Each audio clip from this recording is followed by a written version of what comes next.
الحمد لله رب العالمين والصلاة والسلام على سيد المرسلين والعاقبة للمتقين أما بعد فأعوذ بالله من الشيطان الرجيم بسم الله الرحمن الرحيم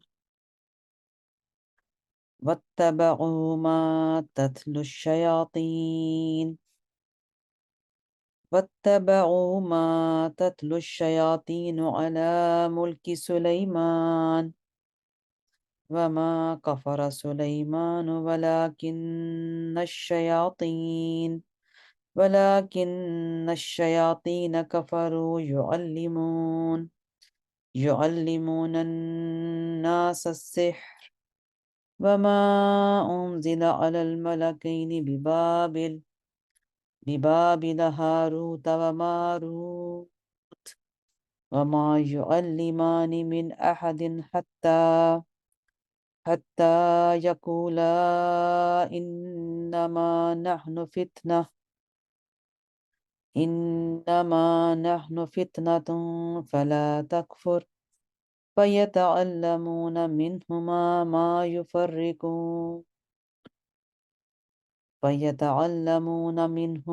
ما يفرقون به بين المرء وزوجه وما هم بضارين به من أحد إلا بإذن الله ويتعلمون ما يضرهم ولا ينفعهم ولقد علموا لمن اشتراه ما له في الآخرة من خلاق ولبئس ما شروا به أنفسهم لو كانوا يعلمون ولو أنهم آمنوا من واتقوا لمثوبة من عند الله خير لو كانوا يعلمون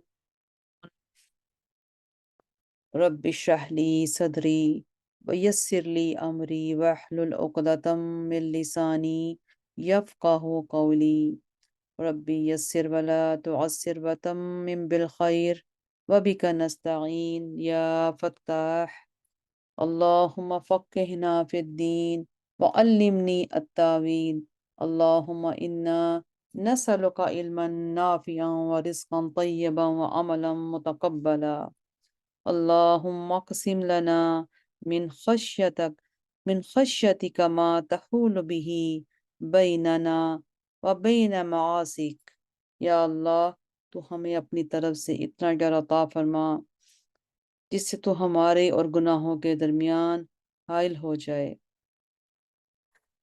الحمدللہ اللہ سبحانہ تعالیٰ نے ایک بار ہمیں رمضان کی اس خصوصی رحمت کے دنوں میں قرآن پاک کو غور و فکر کرنے کا موقع دیا۔ آیت کریمہ کی جو تلاوت ہو چکی ہے، یہاں قرآن پاک کی جو تلاوت ہے 102 اور 3 جو ہے الحمدللہ اس کو پڑھا۔ اس کا ترجمہ انشاءاللہ پڑھتی ہوں۔ وَاتَّبَعُوا مَا تَتْلُو الشَّيَاطِينُ، اور انہوں نے اس جادو کے کفریہ کلمات کی پیروی کی۔ وَاتَّبَعُوا ہوتا ہے اتباع کرنا، پیروی کرنا، مَا تَتْلُو الشَّيَاطِينُ جادو کے کفریہ کلمات کی پیروی کی، جس کو سلیمان کے دور حکومت میں شیطان ما تتلو شیطان جو تھے پڑھا کرتے تھے۔ وما کفر سلیمان، اور سلیمان نے کوئی کفر نہیں کیا۔ وما کفر سلیمان ولکن الشیاطین، اور لیکن شیطان ہی کفر کرتے تھے۔ یعلمون الناس، علم یعلم، وہ سکھاتے تھے، الناس لوگوں کو، السحر جادو۔ وما انزل علی الملکین ببابل ہاروت، ہاروت و ماروت، اور انہوں نے اس جادو کی پیروی کی جو شہر بابل میں دو فرشتوں ہاروت اور ماروت پر اتارا گیا تھا۔ انزلہ ہوتا ہے اتارا گیا۔ وما یعلمانی من احد حتی، اور وہ فرشتے اس وقت تک کسی کو کچھ نہیں سکھاتے تھے جب تک یہ نہ کہتے کہ ہم تو صرف آزمائش ہیں، فتنہ آزمائش ہیں، تو تم کفر نہ کرو۔ وَيَتَعَلَّمُونَ، اور وہ ان سے اس چیز کو دیکھتے جس کے ذریعے وہ مرد اور اس کی بیوی کے درمیان علیحدگی کر دیتے، اور اللہ کی اجازت کے بغیر وہ اس جادو سے کسی کو نقصان نہیں پہنچا سکتے تھے۔ وما ہم بضارین بہ من احد، کسی کو بھی نقصان نہیں پہنچا سکتے تھے اللہ کی اذن سے، الا باذن اللہ، سوائے اللہ کی اذن سے۔ ویتعلمون، وہ اس چیز کو سیکھتے تھے جو ان کو نقصان پہنچائے اور ان کو نفع نہ دے، اس چیز کو سیکھتے تھے۔ وَيَتَعَلَّمُونَ مَا يَضُرُّهُمْ، جو ان کو نقصان پہنچائے اور اور اور ان کو نفع نہ دے۔ وَلَقَدْ عَلِمُوا لَمَنِ اشْتَرَاهُ، بے شک وہ خوب جانتے تھے کہ جس نے اس جادو کو خرید لیا اس کا آخرت میں کوئی من خلاق، یعنی کوئی حصہ ہی نہیں ہے۔ وَلَبِئْسَ مَا شَرَوْا، اور وہ کیسی بری چیز ہے وہ جس کے بدلے میں انہوں نے کیا کر دیا، اپنے آپ کو ہی، ما شرو، اپنے آپ کو، بہی انفسہم ہوتا ہے اپنے آپ کو، ما شرو فروخت کر ڈالا ہے۔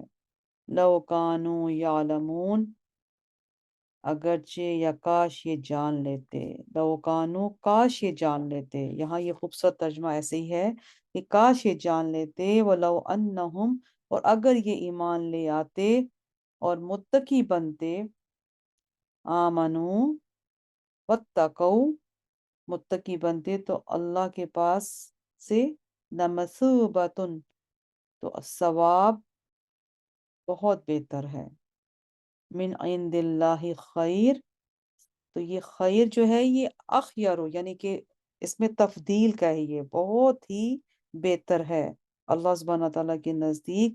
لو کانوا یعلمون، کاش یہ جان لیتے۔ یہاں حضرت سلیمان علیہ السلام کی طرف جادو کی نسبت اس کے حوالے سے انشاءاللہ پڑھیں گے۔ یہ مدینہ کے یہود حضرت سلیمان علیہ السلام کو ساحر اور جادوگر کہتے تھے، اور جب ہمارے نبی صلی اللہ علیہ وآلہ وسلم حضرت سلیمان علیہ السلام کا نبیوں میں ذکر فرماتے تو وہ کہتے، اس پر طعن اور تشنیع کرتے اور کہتے کہ دیکھو ان کو کیا ہوا ہے کہ یہ سلیمان کا نبیوں میں ذکر کرتے ہیں، حالانکہ سلیمان محض جادوگر تھے۔ یہاں امام ابن جریر اپنی سند کے ساتھ روایت کرتے ہیں کہ یہاں بیان کیا ہے کہ حضرت سلیمان علیہ السلام کے دور حکومت میں شیاطین آسمان پر گھات لگا کر بیٹھ جاتے تھے اور بیٹھ کر فرشتوں کا کلام کان لگا کر سنتے کہ زمین میں کون کب مرے گا، بارش کب ہوگی، اور اس قسم کی دیگر باتیں۔ پھر آ کر کاہنوں کو وہ باتیں بناتے، کاہن لوگوں کو وہ باتیں بتاتے، اور وہ باتیں پہلے بناتے پھر ان کو آ کر لوگوں کو بتاتے، کاہن لوگوں کو، کاہن، اور وہ باتیں اس طرح واقعہ ہو جاتی کہ ان کے ساتھ بہت سے جھوٹ ملا کر لوگوں نے وہ باتیں کتاب میں لکھ لیں، اور بنو اسرائیل میں یہ مشہور ہو گیا کہ جنات کو غیب کا علم ہے۔ حضرت سلیمان علیہ السلام نے ان کتابوں کو تلاش کروا کر منگوایا اور ایک صندوق میں رکھ کر اپنی کرسی کے نیچے دفن کر دیا، اور شیاطین میں سے جو بھی ان کی کرسی کے قریب ہو جاتا وہ جل جاتا۔ حضرت سلیمان علیہ السلام نے اعلان کر دیا کہ میں نے جس شخص کے متعلق بھی یہ سنا کہ وہ کہتا ہے کہ شیاطین غیب جانتے ہیں، میں اس کی گردن اڑا دوں گا۔ سلیمان علیہ السلام فوت ہو گئے اور وہ علماء بھی گزر گئے جن کو یہ واقعہ معلوم تھا، اور پشتہ پشت جو گزر گئیں، پشتیں یعنی کہ گزر گئیں، تو ایک دن وہ شیطان انسان کی صورت بن کر بنو اسرائیل کی ایک جماعت کے پاس گیا اور کہا، میں تم کو ایک نہ ختم ہونے والا خزانہ دکھاتا ہوں۔ اس نے ان سے کہا، اس کرسی کے نیچے زمین کھودو۔ انہوں نے کھودا تو وہ کتابیں نکل آئیں۔ شیطان نے کہا، سلیمان اس جادو کی وجہ سے انسانوں، جنوں اور پرندوں پر حکومت کرتے تھے۔ پھر بنو اسرائیل میں نسل در نسل یہ مشہور ہو گیا کہ سلیمان جادوگر تھے، حتیٰ کہ جب نبی صلی اللہ علیہ وآلہ وسلم مبعوث ہوئے اور آپ نے حضرت سلیمان علیہ السلام کا انبیاء علیہ السلام میں ذکر کیا تو بنو اسرائیل نے اس پر اعتراض کیا اور کہا، سلیمان تو جادوگر تھے۔ اللہ سبحانہ تعالیٰ نے ان کے رد میں یہ آیت نازل فرمائی اور انہوں نے اس کی پیروی کی، جس کو سلیمان کے دور حکومت میں شیطان پڑھا کرتے تھے۔ سلیمان نے جادو کر کے کوئی کفر نہیں کیا، البتہ شیطان ہی کفر کرتے تھے اور وہ لوگوں کو جادو سکھاتے تھے۔ تو یہ آیت کریمہ وَاتَّبَعُوا مَا تَتْلُو الشَّيَاطِينُ عَلَىٰ مُلْكِ سُلَيْمَانَ وَمَا كَفَرَ سُلَيْمَانُ، تو یہاں انہوں نے اس جادو کے کفریہ کلمات کی پیروی کی جس کو سلیمان کے دور حکومت میں شیطان پڑھا کرتے تھے۔ اس آیت کریمہ میں اس کا یہ جامع البیان میں یہ اس کی جو ہے سند کے ساتھ جو ہے یہ پورا روایت کر کے میں نے آپ کو بتایا، اور مزید اس میں ایک اور بھی روایت ہے۔ لیکن آپ نے ایک چیز دیکھی کہ جب کسی چیز کی بھی کوئی شیطان کا وار آج کے دور پہ بھی اگر آپ دیکھیں، یہ تو ہمارے جو ہیں پیغمبر ہیں اور ان کے اوپر کتنی بڑی بڑی آزمائشیں آئی ہیں، اور آج کے دور پہ اگر ہم اس پہ غور و فکر کریں، انسانوں کے اوپر جب شیطان کا ایک بہت بڑا جو ہے ایک وار آ جاتا ہے اور وہ کیا سے کیا انسانوں کے ساتھ جو معاملات کرنا شروع کر دیتا ہے، گمراہ کرنا شروع کر دیتا ہے، فساد ڈالنا شروع کر دیتا ہے، فتنہ اس کے اندر ڈال دیتا ہے، طرح طرح کی جو شیطان کی اپنی جو صفت ہیں، وہ جو اس کے اندر اللہ تعالیٰ نے وہ اس کے اندر جو ایک چیزیں چل رہی ہوتی ہیں، وہ انسانوں کو اس نے نقصان کس نہ کس طریقے سے جو ہے ڈالتے رہنا ہے۔ اور کبھی کبھار کسی انسان کے اوپر ایک ایسا الزام لگ جاتا ہے، یہ ایسی بدنامی ہو جاتی ہے کہ وہ ساری زندگی بھی اس کو وہ کلیئر کرنا چاہے تو وہ نہیں ہوتی۔ کتنی بڑی آزمائش ہے اس انسان کے لیے ہوگی۔ تو اس معاملے میں اللہ سبحانہ تعالیٰ کی تو لا کی بہت بے آواز ہے۔ وہ تو حق کی آواز آسمان پہ لکھی ہے، اور باطل تو مٹنے والی چیز ہے۔ اس کا ایمان رکھیں، آپ بھی رکھیں، میں بھی رکھوں، کہ غلط فہمیاں، جھوٹ، شیطان کا وار، اس پہ حملے اور انسانوں کو آپس میں فتنہ فساد کروانا، یہ سب سے بڑا جرم ہے، سب سے بڑی تباہی بربادی ہے۔ جب تک ہمیں اس پر غور و فکر نہیں کریں گے، قرآن کو سیکھ کر سمجھ کر ہمیں کیسے پتہ چلے گا ہم کون سی راہ پر ہیں، ہم کون سے راستوں پر چل رہے ہیں؟ اپنے صرف عقل کے راستوں پہ؟ ہماری عقل کا دار و مدار ہی ہماری شریعت ہے۔ شریعت کو ہم نے سمجھ کر، قرآن کو سمجھ کر ہی تو ہم نے اس کے قدموں پہ اپنے قدموں کو اس کے مطابق لے کے چلنا ہے، اللہ رسول کے مطابق۔ تو دیکھیں یہاں بہت ہی اس آیات سے بہت ساری چیزیں غور و فکر پہ آتی ہیں۔ نے عباس سے روایت کیا ہے کہ جب حضرت سلیمان کے ہاتھ سے ان کی سلطنت نکل گئی، دیکھیں کتنی بڑی سلطنت ان کے پاس تھی، جب نکل گئی تو شیاطین نے سحر کو لکھ کر ان کی جائے نماز کے نیچے دفن کر دیا، اور جب ان کی وفات ہوئی تو اس کو نکال لیا اور کہا کہ ان کی سلطنت اس سحر کی وجہ سے تھی۔ مقاتل کا بھی یہی قول ہے۔ یا حضرت ابن عباس سے روایت کیا، حضرت سلیمان کے احکام لکھ لیا کرتے تھے، ان کو ان کی کرسی کے نیچے دفن کر دیا کرتے تھے۔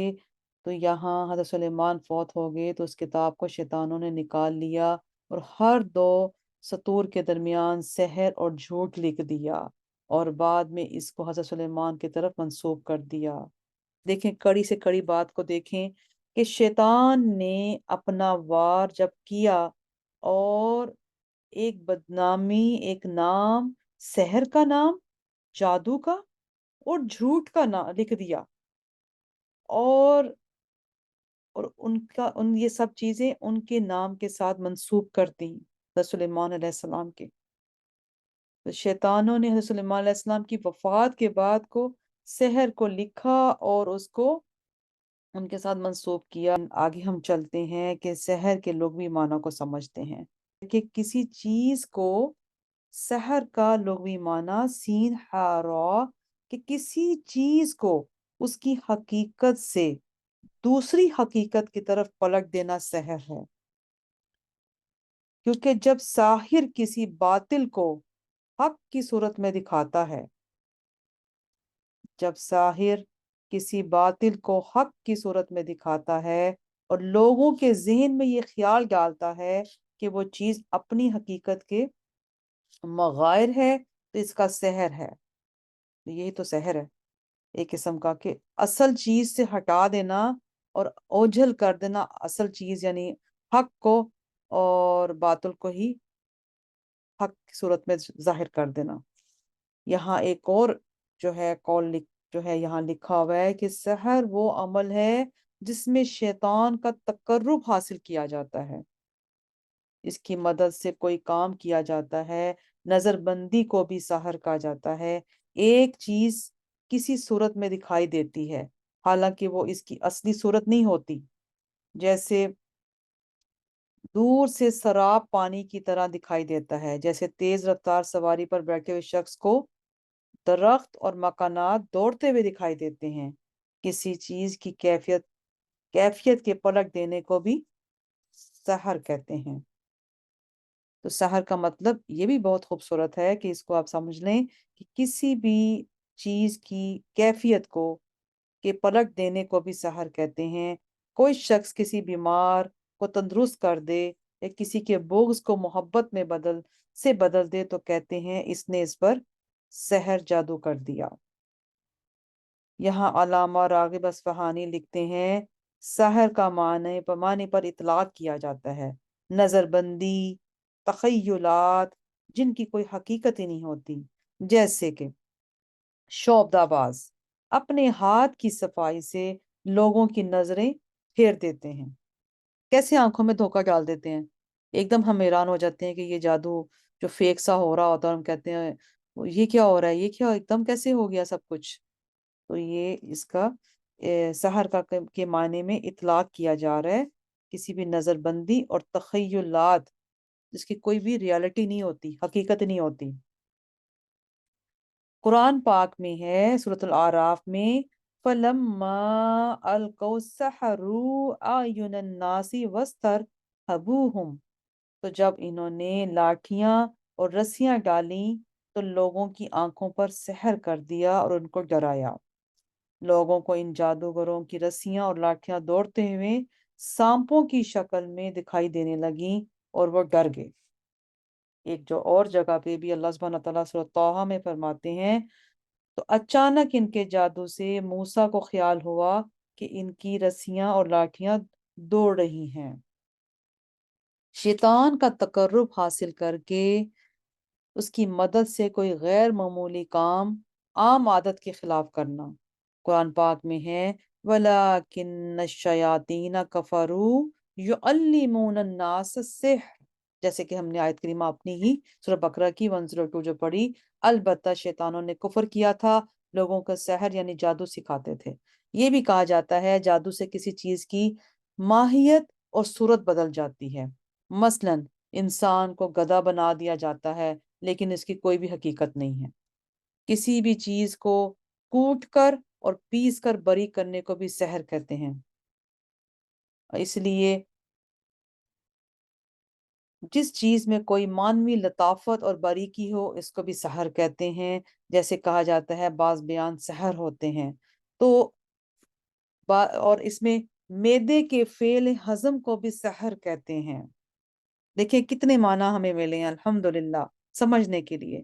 قرآن پاک کی بہت خوبصورت شان ہے ہر الفاظ میں کہ اس کو جب گہرائی سے سمجھتے ہیں یا بیان کرتے ہیں تو ایک سمندر کی تہہ سے گزرنا پڑتا ہے کہ بہت خوبصورتی ہے اس کو بیان کرنے میں۔ اللہ سبحانہ تعالیٰ نے اپنی رحمت رکھی ہے، اس کا ایک بہت بڑا معجزہ ہے کہ جتنا اس کو ہم کھولتے جائیں گے نا، وہ ایک نئی سے نئی چیز نکلتی جائے گی۔ الحمدللہ۔ سحر کا شرعی معنی سمجھیے۔ علامہ بیداوی لکھتے ہیں جس کام کو انسان خود نہ کر سکے اور وہ شیطان کی مدد اور اس کے تقرب کے بغیر پورا نہ ہو۔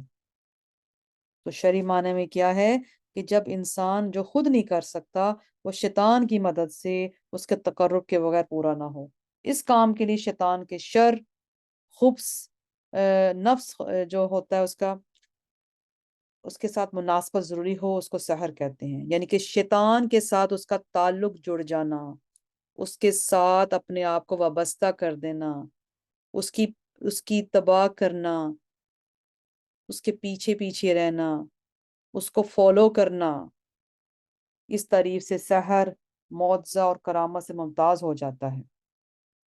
مختلف ہیلوں، آلات، دواؤں اور ہاتھ کی صفائی سے جو عجیب و غریب کام کیے جاتے ہیں وہ سحر نہیں ہیں اور نہ وہ مذموم ہیں۔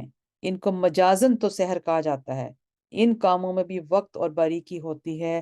لغت میں سحر اس چیز کو کہتے ہیں جس کے صدور کا سبب کیا ہو، دقیق ہو اور مخفی ہو۔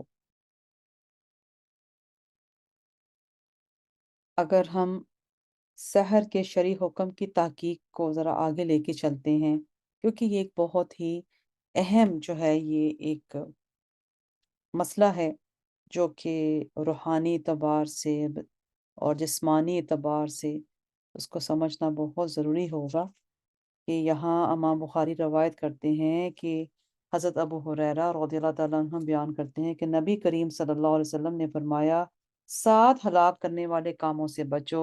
صحابہ نے پوچھا، یا رسول اللہ صلی اللہ علیہ وآلہ وسلم وہ کون سے کام ہیں؟ آپ نے فرمایا، اللہ کے ساتھ شریک کرنا، جادو کرنا جس کو قتل کرنے سے اللہ نے منع کیا ہے، اس کو ناحق قتل کرنا، سود کھانا، یتیم کا مال کھانا، میدان جہاد سے پیٹھ پھیر کر بھاگنا اور مسلمان پاک دامن عورت کو زنا کی تہمت لگانا۔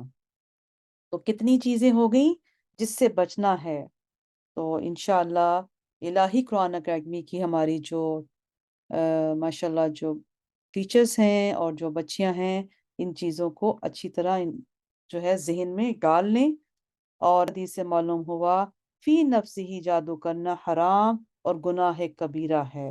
اگر جادو کے عمل میں شرک یا اقوال یا افعال، جو چیزیں شرک کی بات کی ہوگی یا افعال کام ایسے شرک والے کیے ہوں گے تو کفر ہے جادو کرنا۔ اور جادو کے سیکھنے سکھانے میں فقہ کے مختلف نظریات بھی ہیں جو کہ انشاءاللہ اس نظریات کو جب آپ خود علم حاصل کریں گی تو آپ کی خود راہیں آہستہ آہستہ سمجھنے میں کھل جائیں گی۔ انشاءاللہ اب ہم آگے اس کو پڑھتے ہیں کہ اللہ سبحانہ تعالیٰ کا ارشاد ہے، اور ان یہودیوں نے اس جادو کی پیروی کی جو شہر بابل میں ہاروت اور ماروت پر اتارا گیا تھا۔ تو یہاں ہاروت اور ماروت پر سحر کو نازل کرنے کی کچھ حکمت کو سمجھتے ہیں۔ ہاروت اور ماروت 2 فرشتے ہیں، ان کے متعلق علماء اسلام میں اختلاف ہے۔ ٹھیک ہے، یہاں محققین کا یہ نظریہ ہے، محققین جو ہوتے ہیں تحقیق کرنے والے کو کہتے ہیں کہ اللہ سبحانہ تعالیٰ نے ان کو اس لیے بھیجا تھا تاکہ وہ لوگوں کو جادو کی حقیقت بتائیں اور لوگوں پر یہ واضح کر دیں کہ لوگ جو سحر کے نام سے مختلف ہیلوں اور شعبدوں سے عجیب و غریب کام کرتے ہیں وہ سحر نہیں ہے، اور لوگوں پر جادو کی حقیقت واضح کرنے کے لیے جادو کی تعلیم دیتے تھے اور جادو پر عمل کرنے سے روکتے تھے۔ بعض مفسرین نے کہا ہے کہ اللہ تعالیٰ نے لوگوں کی آزمائش کے لیے سحر کو نازل کیا۔ جس نے سحر سیکھ کر اس پر عمل کیا وہ کافر ہو گیا، اور جس نے سحر کو نہیں سیکھا یا جادو کے ضرر سے بچنے کے لیے اور جادو کی حقیقت جاننے کے لیے اس کو سیکھا اور اس پر عمل نہیں کیا، وہ اپنے ایمان پر سلامت رہا۔ اگر یہ اعتراض کیا جائے جب جادو حرام ہے اور گناہ کبیرہ ہے تو اللہ تعالیٰ نے جادو سکھانے کے لیے فرشتوں کو کیوں نازل کیا؟ اس کا جواب یہ ہے کہ اللہ تعالیٰ خیر اور شر ہر چیز کا خالق ہے۔ زہر کھانا اور کھلانا حرام ہے، جیسے کسی جانور، کتے اور خنزیر کا کھانا حرام ہے، شراب پینا حرام ہے، چوری قتل کرنا زنا کرنا حرام ہے۔ لیکن اللہ سبحانہ تعالیٰ نے ان تمام چیزوں اور تمام کاموں کو پیدا کیا اور انسان کو ان تمام چیزوں کے ترک کرنے اور ان سے باز رہنے کا حکم دیا ہے۔ اسی طرح اللہ سبحانہ تعالیٰ نے ابتلاء اور آزمائش کے لیے فرشتوں کو جادو کی تعلیم دینے کے لیے بھیجا، تاکہ ظاہر ہو جائے کہ کون جادو پر عمل کرنے سے باز رہتا ہے اور کون جادو سیکھ کر اس پر عمل کرتا ہے۔ اللہ سبحانہ تعالیٰ نے فرشتوں کی عصمت کا جو بیان فرمایا ہے، اللہ سبحانہ تعالیٰ فرماتے ہیں وہ فرشتے اللہ کے کسی حکم کی نافرمانی نہیں کرتے اور وہ وہی کام کرتے ہیں جس کا انہیں حکم دیا جاتا ہے۔ پھر اللہ سبحانہ تعالیٰ نے ایک اور جگہ ارشاد فرمایا سورۃ الانبیاء میں، بلکہ سب فرشتے ان کے مقرر بندے ہیں، اس کی اجازت سے پہلے بات نہیں کرتے اور وہ اسی کے حکم پر کاربند رہتے ہیں۔ وَهُمْ لَا يَسْتَكْبِرُونَ جو ہے سورۃ النحل میں، وہ فرشتے تکبر نہیں کرتے، اپنے اوپر اپنے رب کے عذاب سے ڈرتے ہیں جس کا انہیں حکم دیا جاتا ہے۔ پھر سورۃ الانبیاء میں فرمایا جو اس کے پاس فرشتے ہیں وہ اس کی عبادت سے تکبر نہیں کرتے، نہ وہ تھکتے ہیں، رات اور دن اس کی تسبیح کرتے ہیں، ذرا بھی سستی نہیں کرتے۔ تو یہاں اس میں جو فرشتوں کے حوالے سے، ہاروت اور ماروت کے حوالے سے جو پیچھے بیان کیا گیا، اس کو سحر کو نازل کرنے کی حکمت، یہ آپ سمجھ لیجئے گا۔ ہاروت اور ماروت جو ہے ان پر سحر کو نازل کرنے کی کیا حکمت تھی، اور ہاروت اور ماروت جو ہے ان کی فرشتوں کی عصمت کا جو بیان ہے وہ قرآن پاک میں بھی ہمیں اس کی جو آیات ملتی ہیں، جو فرشتے اللہ کے حکم سے کبھی بھی نافرمانی نہیں کرتے۔ تو اس طرح کی کچھ آیات میں نے آپ کے ساتھ شیئر بھی کر دیں۔ اللہ سبحانہ تعالیٰ فرماتے ہیں اور بے شک وہ خوب جانتے تھے جس نے اس جادو کو خرید لیا، اس کا آخرت میں کوئی حصہ نہیں ہے، کیسی بری چیز ہے وہ جس کے بدلے میں انہوں نے اپنے آپ کو فروخت کر ڈالا ہے، کاش یہ جان لیتے۔ تو یہاں علم کے تقاضوں پر عمل نہ کرنا حکمن جو ہے وہ ایک جہالت ہے، جہل ہے۔ تو یہاں اس آیت کے اول میں یہ فرمایا کہ وہ جادو کی برائی جانتے تھے، اور آخر میں فرمایا کہ وہ جان لیتے، یعنی وہ نہیں جانتے۔ تو یہ بظاہر تو ایک کانفلکٹ، یعنی ایک ایسا تنازع نظر آ رہا ہے کہ وہ جانتے بھی تھے اور نہیں بھی جانتے۔ تو اس کا جواب یہ ہے کہ ان کو جادو کی برائی کا علم تھا، لیکن چونکہ وہ علم کے تقاضے پر عمل نہیں کرتے تھے اور جادو کرتے تھے، اس لیے ان کے علم کو عدم علم کے قائم مقام کر کے فرما دیا، کاش وہ جان لیتے۔ اس سے معلوم ہوا کہ جو عالم جو علم کے مطابق عمل نہ کرے وہ پھر بے منزل ہی جو ہے جاہل ہے، یعنی کہ جو بھی کوئی عالم ہے اگر علم کے مطابق ہی اگر کوئی کام نہیں کرے گا تو پھر وہ جاہل ہی ہوگا۔ اور اللہ سبحانہ تعالیٰ کی مرضی اور مشیت کا فرق جو یہ ہے کہ کاش وہ جان لیتے۔ تو یہاں اللہ سبحانہ تعالیٰ کی مرضی اور مشیت کا فرق، کاش وہ جان لیتے، اس سے وہم نہ کیا جائے۔ جیسا کہ آپ جانتی ہیں کہ یہاں کاش وہ جان لیتے، جیسے لو کانو یعلمون، کاش یہ جان لیتے، دو بار یہاں آیا کہ جس کے بدلے میں انہوں نے اپنے آپ کو فروخت کر ڈالا، کاش یہ جان لیتے۔ تو اس میں کاش، اس سے یہ وہم نہ کیا جائے کہ اللہ تعالیٰ یہ چاہتا ہے وہ علم کے تقاضوں پر عمل کریں، لیکن اللہ کا چاہا پورا نہیں ہوا، کیونکہ اللہ تعالیٰ کا ہر چاہا ہوا پورا ہوتا ہے۔ اللہ سبحانہ تعالیٰ کی ایک مشیت ہے، ایک مرضی ہے۔ اللہ تعالیٰ کی مرضی کے خلاف تو ہو سکتا ہے، لیکن اس کی مشیت کے خلاف کچھ نہیں ہو سکتا۔ یہودیوں کا ایمان لانا اور ان کا جادو نہ کرنا اللہ تعالیٰ کی مرضی تھی، اس کی مشیت نہیں تھی۔ اللہ تعالیٰ کفر اور بدعملی پر راضی نہیں، لیکن دنیا میں جو کچھ ہوتا ہے وہ اس کی مشیت سے ہوتا ہے۔ کاش وہ جان لیتے۔ سے معلوم ہوتا ہے کہ ان کا جادو کرنا اور علم کے خلاف عمل کرنا اللہ کی مرضی کے خلاف تھا۔ بسم اللہ الرحمن الرحیم۔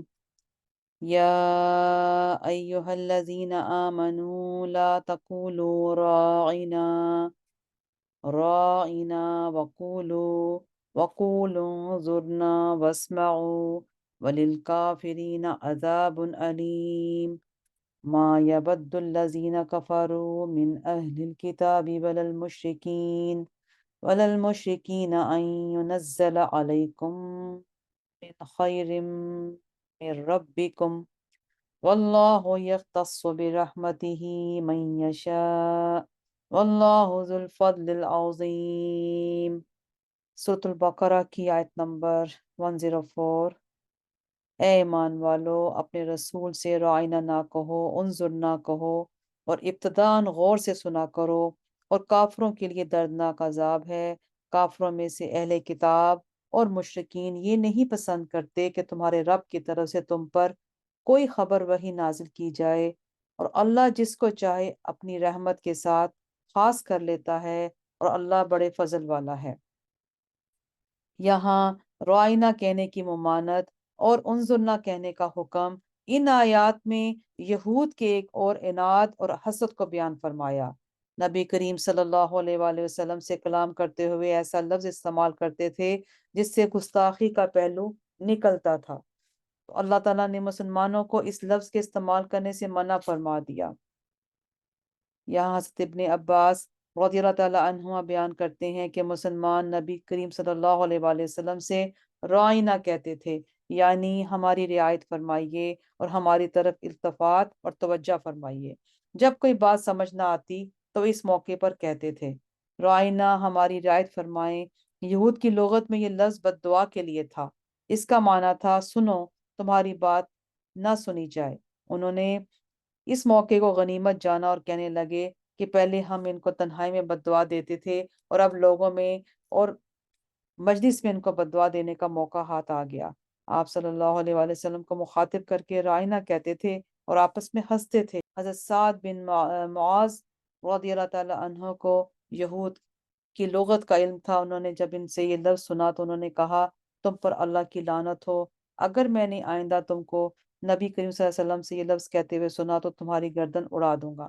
یہود نے کہا، کیا تم لوگ یہ لفظ نہیں کہتے؟ اس موقع پر آیت نازل ہوئی اور مسلمانوں سے کہا گیا، جب کوئی بات سمجھ نہ آئے تو تم رائنا نہ کہو بلکہ انظر نہ کہو، ہم پر نظر رحمت اور مہربانی فرمائیں، تاکہ یہود کو یہ موقع نہ ملے کہ وہ صحیح لفظ کو غلط معنی میں استعمال کریں۔ پہلے نبی کریم صلی اللہ علیہ وآلہ وسلم کی بات غور سے سن لیا کرو تاکہ یہ نوبت نہ آئے۔ قرآن پاک میں ایک اور مقام میں رائنا کہنے سے منع فرمایا۔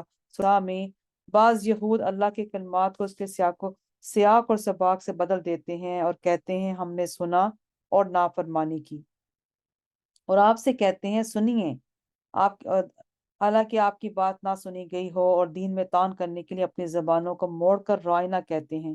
اگر وہ یہ کہتے کہ ہم نے سنا اور ہم نے اطاعت کی، اور آپ ہماری باتیں سنیں اور ہم پر نظر کرم فرمائیں، تو یہ ان کے حق میں بہت اچھا، بہت درست ہوتا، لیکن اللہ نے ان کے کفر کی وجہ سے ان پر لعنت فرما دی، تو صرف قلیل لوگ ایمان لائیں گے۔ یہاں امام ابن جریر نے ابن زید سے روایت کیا ہے کہ وہ زبان موڑ کر رائنا کی جگہ رائن کہتے تھے، اور رائن کے معنی خطائیں، تو اس لفظ میں تحریف کر کے آپ کو خطا کرنے والا کہتے تھے۔ اللہ اکبر، استغفر اللہ۔ سو اللہ تعالیٰ نے ان پر لعنت فرما دی اور اس کا سدباب کرنے کے لیے مسلمانوں کو رائنا کہنے سے منع فرما دیا۔ اس سائز سے مسئلہ معلوم ہوا، اگر کسی صحیح کام سے کسی بڑی برائی کا راستہ نکلتا ہو تو اس بڑی برائی کے سد باب کے لیے اس صحیح کام کو بھی ترک کر دیا جائے گا۔ قرآن مجید میں، احادیث میں اس کی بہت نظائر ہیں۔ اللہ تعالیٰ فرماتا ہے، اور تم مشرکین کے معبودوں کو برا نہ کہو، ورنہ وہ عداوت اور جہالت سے اللہ کو برا کہیں گے۔ اور یہاں عیسائیوں کے پہلے لوگوں نے نیک انسانوں کی تصویریں اس لیے بنائی تھیں کہ لوگ ان کی تصویروں کو دیکھ کر ان کے نیک اعمال کو یاد کریں، نیکی کرنے کی کوشش کریں، ان کی قبروں کے پاس اللہ کی عبادت کریں۔ تو اس میں ایک مجھے امام بخاری یہاں روایت کرتے ہیں کہ حضرت عائشہ رضی اللہ تعالیٰ عنہا بیان کرتی ہیں، جب آپ صلی اللہ علیہ وسلم بیمار ہوتے تو آپ کو کسی زوجہ نے ذکر کیا کہ میں نے حبشہ کے ملک میں عیسائیوں کی عبادت گاہ دیکھی ہے جس کا نام ماریا ہے۔ حضرت سلمہ، حضرت حبیبہ حبشہ سے آئی تھیں، انہوں نے اس عبادت گاہ کی خوبصورتی اور اس کی تصویروں کو بیان کیا۔ آپ نے سر اٹھا کر فرمایا، جب ان میں کوئی نیک آدمی فوت ہو جاتا تو اس کی قبر پر ایک مسجد بنا دیتے اور اس میں یہ تصویریں بنا دیتے۔ یہ لوگ اللہ کے نزدیک بدترین مخلوق ہیں۔ کہ کسی بھی چیز کو، یعنی کہ اس کو اچھی چیز کو کرنے کے لیے اور ایک بہت برائی کا ارتکاب نظر آنا شروع ہو جائے تو اس کو بہتر ہے کہ وہ اس کو ترک کر دیا جائے۔ اس حوالے سے یہ امام بخاری میں جو یہ روایت فرمایا گیا۔ اس کے بعد آپ صلی اللہ علیہ وسلم کی شان میں گستاخی کرنے والوں کے لیے بھی شرعی حکم کی بہت تحقیق اس میں شامل ہیں کہ اس میں ہمیں جو آپ صلی اللہ علیہ وسلم کی شان میں جو گستاخی ہو اس میں ہم نے کن کن چیزوں کا خیال رکھنا ہے، جو آج کل کے دور میں آپ نے مختلف جگہ پہ جب ہم ایسی چیزیں اور خبریں سنتے ہیں اور کہاں کہاں ہم نے کن کن چیزوں میں بائیکاٹ کرنا ہے، کن کن چیزوں میں خیال کرنا ہے، کہ میری اور آپ کے لیے ایک آزمائش ہے، کیونکہ گستاخی آپ صلی اللہ علیہ وسلم کے حوالے سے ہم سے برداشت نہیں ہوتی۔ اور دوسرے کی بات کہنے والا، دوسرا سننے والا، دوسرا جب بات کرتا ہے آپ صلی اللہ علیہ وسلم کے حوالے سے، اس کا کیا مطلب تھا کہنے کا اور کس حد تک وہ بات اچھی کر رہا ہے، کس حد تک غلط کر رہا ہے۔ تو ہم نے جتنا ہو سکے اس چیز پہ غور و فکر بھی کرنا ہے۔ بسم اللہ الرحمن الرحیم۔ ما ننسخ من آیت او ننسها نأتی بخیر منها او مثلها ألم تعلم أن الله على كل شيء قدیر۔ اس کا ترجمہ آیت نمبر 106۔ جو آیت ہم منسوخ کر دیتے ہیں، جس آیت کو ہم ذہنوں سے محو کر دیتے ہیں تو ہم اس سے بہتر یا اس کی مثل آیت لے آتے ہیں۔ اے مخاطب، کیا تو نہیں جانتا کہ اللہ ہر چیز پر قادر ہے؟ تو یہاں نسخ کی تحقیق کو سمجھتے ہیں۔ یہود مسلمانوں سے حسد اور بغض رکھتے اور ان پر اعتراض کرتے اور دین اسلام میں طعن کرنے کا کوئی موقع ہاتھ سے جانے نہیں دیتے تھے۔ جب اللہ تعالیٰ نے مسلمانوں کا قبلہ بدلا اور مسلمان مسجد اقصیٰ کی بجائے مسجد حرام کی طرف منہ کر کے نماز پڑھنے لگے تو یہود نے کہا، آپ صلی اللہ علیہ وآلہ وسلم اپنے اصحاب کو پہلے ایک حکم دیتے ہیں پھر اس سے منع کر دیتے ہیں، سو یہ قرآن انہی کا بنایا ہوا ہے، اس لیے اس کے احکام متضاد ہیں۔ تب اللہ تعالیٰ نے یہ آیت نازل کی کہ ہم جس آیت کو منسوخ یا محو کر دیتے ہیں تو اس سے بہتر یا اس جیسی دوسری آیت لے آتے ہیں۔ یہاں نسخ کے حوالے سے نون سین خا، اس کے دو معنی سمجھیے گا۔ لغت میں نسخ کے دو معنی ہیں۔ ایک معنی ہے لکھنا اور نقل کرنا۔ اس اعتبار سے تمام قرآن منسوخ ہے، یعنی لوح محفوظ سے آسمان دنیا کے بیت العزت کی طرف نقل کیا گیا ہے۔ قرآن مجید میں نسخ کا لفظ لکھنے اور نقل کرنے کے معنی میں بھی استعمال ہوتا ہے۔ اللہ سبحانہ تعالیٰ فرماتے ہیں سورۃ الجاثیہ میں، بے شک ہم لکھتے رہے جو کچھ تم کرتے تھے، انا کننا نستنسخ ما کنتم تعملون۔ اور نسخ کا دوسرا معنی کسی چیز کو باطل اور زائل کرنا، اس کی دو قسمیں ہیں۔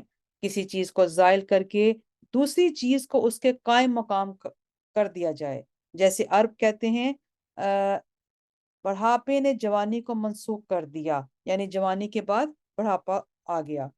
اور جس آیت کو منسوخ کرتے ہیں اس سے بہتر یا اس جیسی دوسری آیت لے آتے ہیں۔ اس کی تعریف یہ ہے کہ دلیل شرعی سے کسی حکم شرعی کو زائل کرنا، کسی چیز کا قائم مقام کیے بغیر اس کو زائل کر دیا جائے، جیسے اللہ تعالیٰ نے فرمایا ہم اس کو محو کر دیتے ہیں، یعنی ہم تمہارے ذہنوں اور دلوں سے اس آیت کو نکال دیتے ہیں۔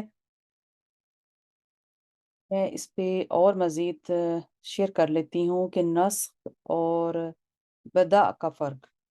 با دال الف حمزہ، یہاں یہود نے نسخ کا انکار کیا ہے۔ ان کے خلاف یہ دلیل ہے کہ تورات میں مذکور ہے کہ حضرت نوح علیہ السلام کی شریعت میں خون کے سوا ہر چیز حلال تھی۔ پھر حضرت موسیٰ علیہ السلام نے بہت سے حیوان حرام کر دیے، اور حضرت آدم علیہ السلام کی شریعت میں بھی کچھ ایسی شریعت تھی جس میں بہن کا بھائی سے کوئی نکاح جائز تھا، اور حضرت موسیٰ علیہ السلام کی شریعت میں اللہ تعالیٰ نے اس کو حرام کر دیا، اور پہلے حضرت ابراہیم کو حکم دیا کہ اپنے بیٹے کو ذبح کرے، پھر اس حکم کو منسوخ کر دیا، اور پہلے حضرت موسیٰ کو حکم دیا کہ بچڑے کی پرستش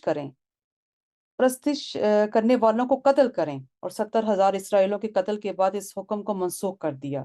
یہ جو ہے بدا نہیں ہے، با دال الف حمزہ، بلکہ ایک عبارت سے دوسری عبارت کی طرف، اور ایک حکم سے دوسرے حکم کی طرف منتقل کرنا ہے۔ اس میں کوئی مصلحت ہوتی ہے اور کسی حکم کا اظہار ہوتا ہے، تو بدا اس وقت ہوتا ہے جب حکم دینے والوں کو اس حکم کے انجام کا علم نہ ہوتا، اور جس کو اپنے حکم کے نتیجے کا علم ہو اور وہ مصلحت کے تبدیل ہونے سے اپنی احکام تبدیل کرتا ہے، وہ جو ہے بدا نہیں ہوتا۔ ایک ایگزامپل، جیسے ڈاکٹر کو مریض کے احوال کا علم ہوتا ہے اور وہ نسخہ بدل بدل کر وہ دوائیں لکھتا رہتا ہے، اللہ تعالیٰ کے احکام اور خطابات تبدیل ہوتے ہیں، اور علم اور ارادے میں کوئی بھی تبدیلی نہیں ہوتی۔ یہود نے نسخ اور بدا کو ایک چیز قرار دیا، اسی وجہ سے یہود نے نسخ اور بدا کو ایک چیز قرار دیا، اسی وجہ سے انہوں نے بدا کو ناجائز کہا۔ اور اس میں ایک قول کے مطابق نسخ اور بدا میں فرق یہ ہے کہ نسخ میں عبارت کے ایک حکم کو دوسرے حکم سے بدل دیا جاتا ہے، مثلا پہلے کوئی چیز حلال تھی پھر اس کو حرام کر دیا، اس کے برعکس بدا اس کو کہتے ہیں کہ آدمی کا ایک کام کا ارادہ کرے پھر اس کو ترک کر دے۔ مثلا ایک شخص کے فلاں آدمی کے پاس جاؤ اور پھر اس کا خیال ہے کہ اس کے پاس نہ جانا تو بہتر ہے، تو وہ اپنے اس قول سے رجوع کر کے کہے وہاں مت جاؤ۔